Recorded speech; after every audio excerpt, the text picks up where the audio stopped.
Halo semuanya. Kita hari ini akan mengimplementasikan database SQLite menggunakan Room di pemrograman mobile menggunakan Kotlin. Nah, jadi Room ini apa? Room itu adalah library yang digunakan untuk mempermudah kita dalam membuat database SQLite di Android.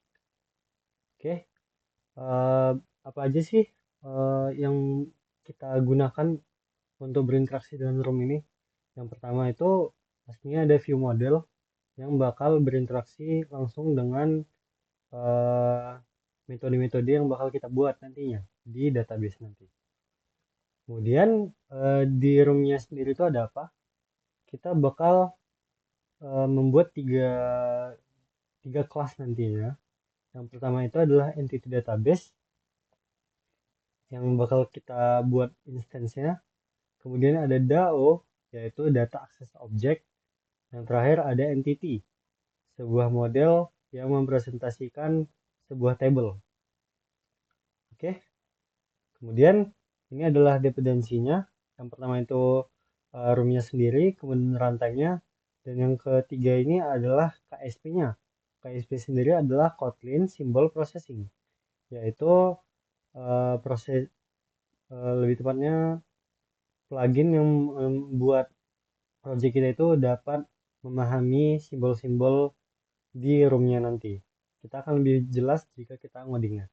Jadi, tapi sebelum kita untuk menambahkan KSP, kita wajib untuk menambahkan ini terlebih dahulu, yaitu ID Google DevTools KSP-nya versionnya disesuaikan dengan version Kotlin kita. Kita dapat mengecek version Kotlin kita itu di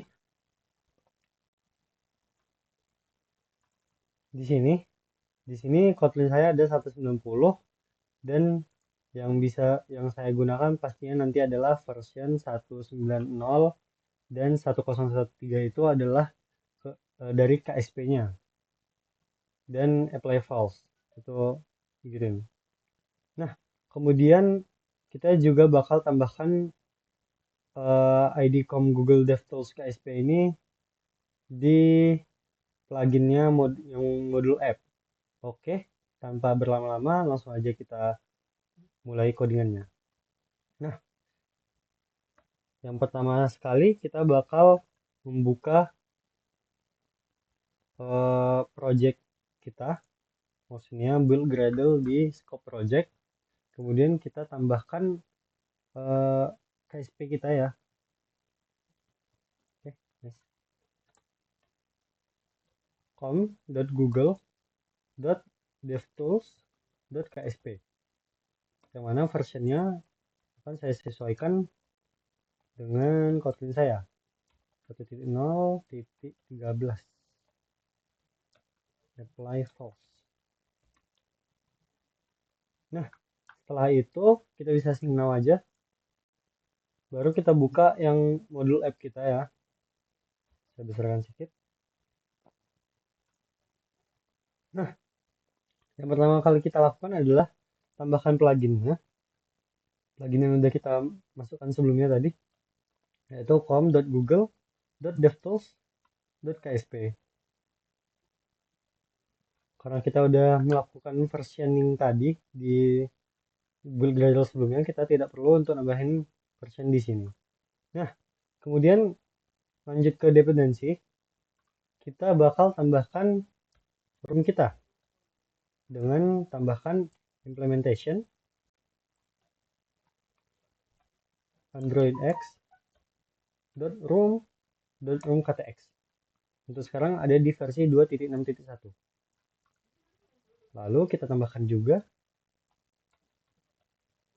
untuk runtime-nya androidx.room.runtime. Nah, jangan lupa untuk menambahkan KSP-nya. KSP androidx.room compiler.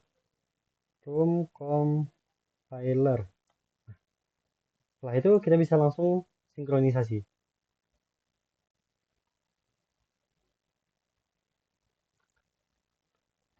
Nah, kalau sudah selesai, kita dapat langsung ngodingnya. Ini ada warning, ya warningnya itu untuk nyuruh kita ganti ke cara baru untuk menambahkan implementasi. Cukup Alt Enter, kita bisa langsung enterkan aja gitu. Nah, kalau sudah, kita bisa sync now ya.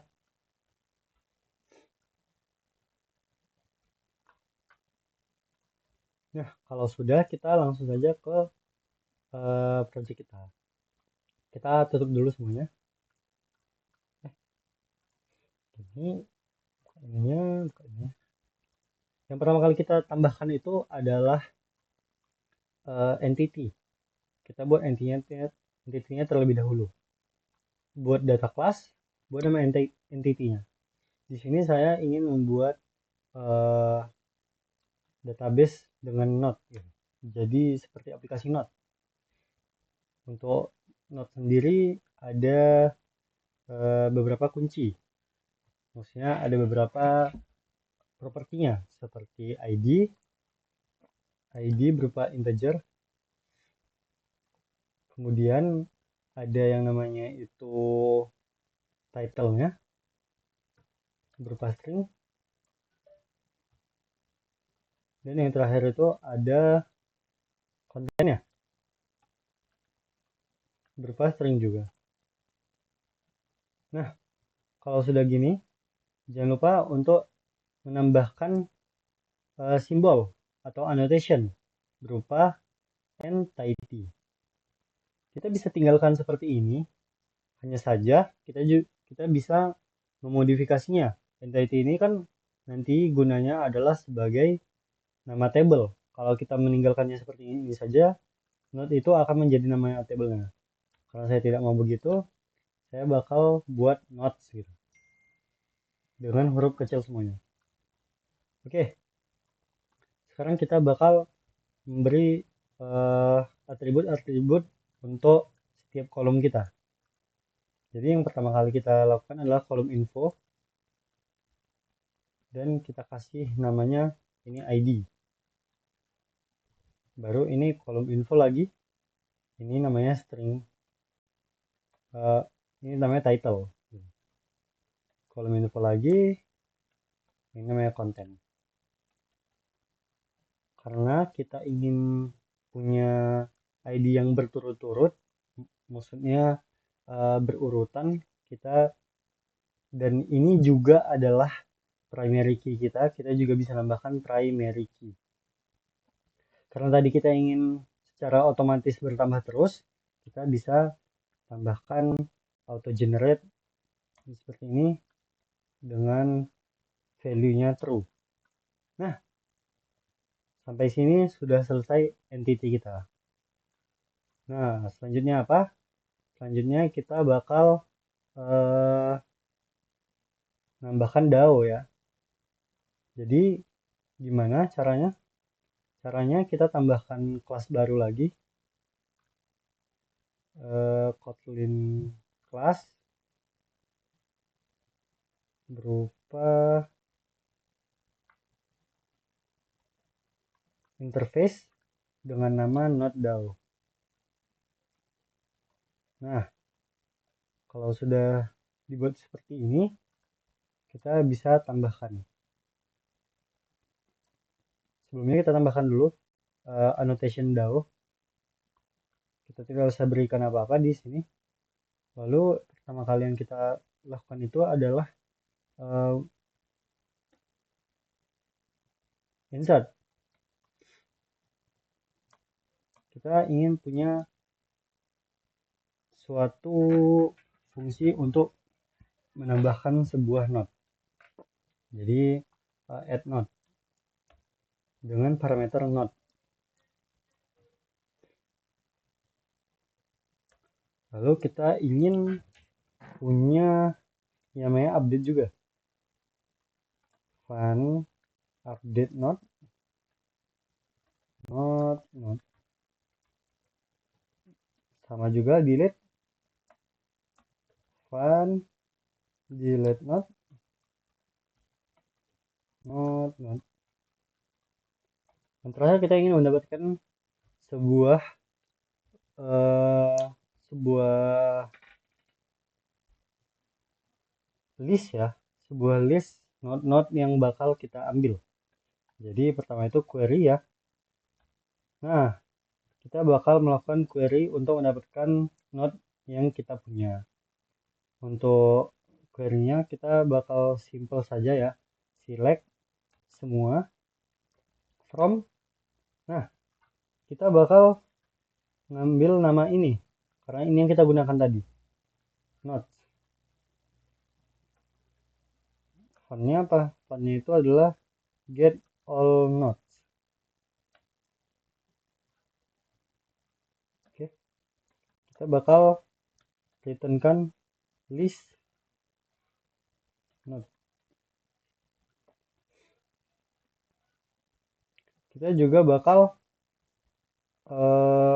jaga-jaga untuk membuat sebuah metode berupa select from nodes where id sama dengan id. Get node by id. id integer yang bakal return node. Nah, untuk saat ini kita udah menyelesaikan DAO. Dan yang terakhir kita bakal membuat sebuah database-nya. Kita bakal beri nama node database. Nah, node database ini sendiri kita bakal inherit dari room database. Kemudian ini ada errornya. Kalau kita baca, katanya harus abstrak. Kita buat aja abstrak. Lalu jangan lupa tambahkan annotation-nya database. Kemudian dia meminta sebuah parameter. Dia ingin apa saja entity yang kita bakal lakukan, maksudnya apa yang kita bakal masukin, karena entitiesnya, karena dia ini meminta sebuah array, jadi kita kasih ini, yang isinya adalah class. Jadi node class dan masukkan versionnya 1. Oke, lalu isi dari node database ini adalah kita tambahkan dulu node DAO saja, node DAO dengan return node DAO. Ini ada merah, kita buat abstrak. Kemudian kita bakal buat instance-nya. Pertama kita bakal buat komponen objek yang berisi instance-nya. Sebenarnya kita buat dulu ini dengan annotation volatile, lalu private var instance dengan jenis datanya itu adalah node database-nya sendiri, database itu sendiri. Kita berikan 0 terlebih dahulu. Kemudian kita bakal beri dia nilai. Kita buat sebuah metode untuk mendapatkan instance-nya itu, karena ini adalah private. Untuk itu kita buat sebuah fungsi get database yang berisi sebuah konteks.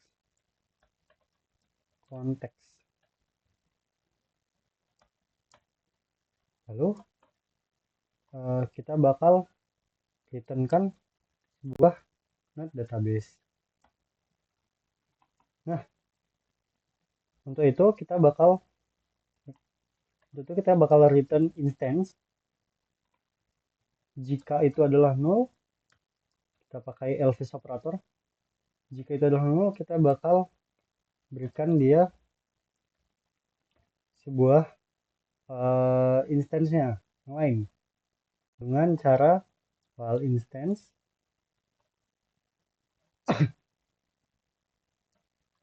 room dot database builder yang berisi konteksnya, application context. Kemudian dia minta kelasnya itu adalah node database, class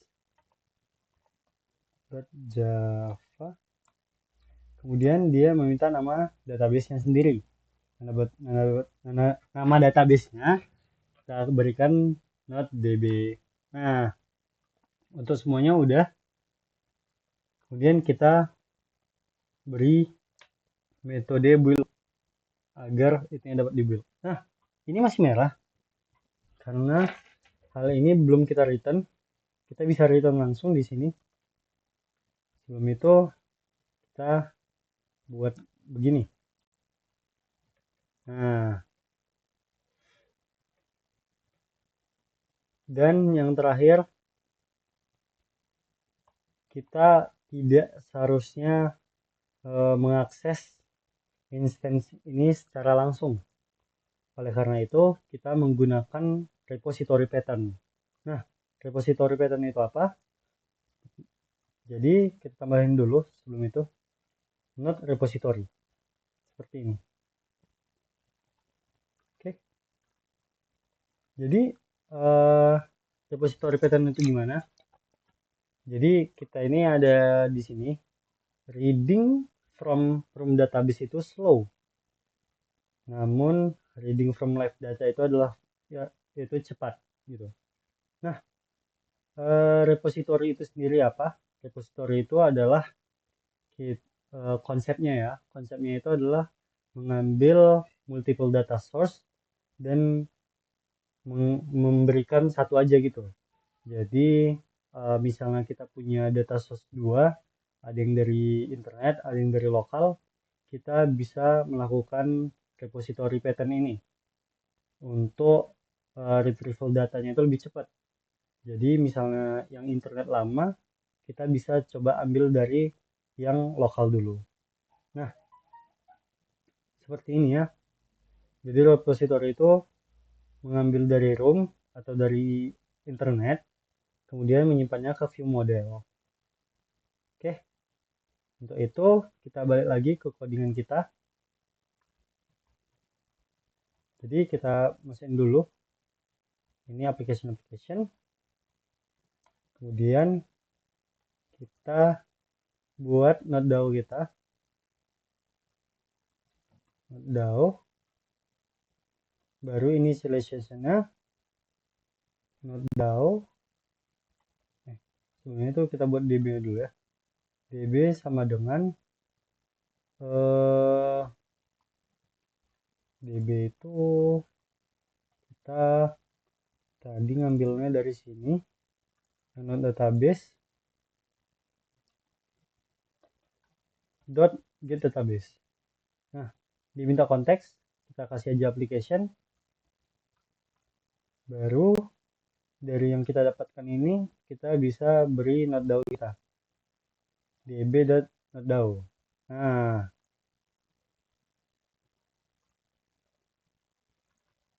kemudian kita bisa langsung membuat metode yang ada di room-nya. Karena lebih bagusnya begitu. Kita mengambil data-data kita itu di repository. Kita speed up aja.